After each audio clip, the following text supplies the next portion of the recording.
Düzəcəm maşına. Mart ayı 10'udur. Dağıdıcı malların gəldi. Qadın üçün, kişi üçün, yəni partlayış mallar gəldi. Həqiqətən heç kəsdə olmayan, analoji olmayan modellərim gəldi. Bax, modellərin gözəlliklərinə baxın. Super modeller var. Bunlar hamısı yeni modellerdir. Fərqli mallardır, özü endirimdədir. Bax, çoxdur modellərimiz. Ambarlarla var, bax, ambarlarla. Bütün modeller hamısı endirimdədir. Vay vay. Sambonun gözəlliyinə bax. Ağ sambo gəlib. Samboların bütün rəngləri yenidən gəldi abi. Bütün rəngləri təzədən gəldi. Modeller hamısı partlayış modeller. Yeni modellerdir. Vay vay. Tam modellerin gözəlliyi sənət. Kamazlayın atarsan. Yaxşı bax. Bax Adidas. Bunlar hamısı bax bitmişdi, yenidən faktor gələn mallardır. Buna bir dənə tabii olan partlayış modeli gəldi.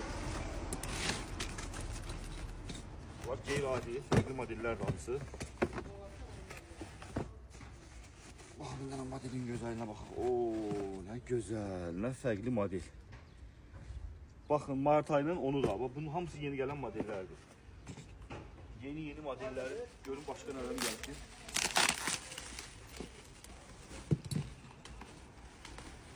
Dolce Gabbana ucuzunu axtarırız. Dolce Gabbana ucuz modeli gəldi. Dolce Gabbana ucuz modeli gəldi. Bunlar ucuz modeli. Bunların bütün rəngləri var. Ağı, qarası, rəngləri var. Kimə lazım olsa ölçüləri 40'dan 45'e qədərdir. Tamam, qaralardan var da yox. Sonra Sambanın ucuzu gəldi. Bu ucuzunu axtarırdınız bax. Bazardan 5 manat ucuzunadır. Bazarda Liboy mağazindən 5 manat ucuzunadır. Gəlin ucuz qiymətlər var. Fərqli mallarımız çoxdur. Qeyri-adi mallarımız var. Gəlin yaxından mallarınıza baxın. Fərqli mallardan alın, giyin. Ən düz qiymət, ən yaxşı mallar Nafta Ətqabda. Bugün gəlin.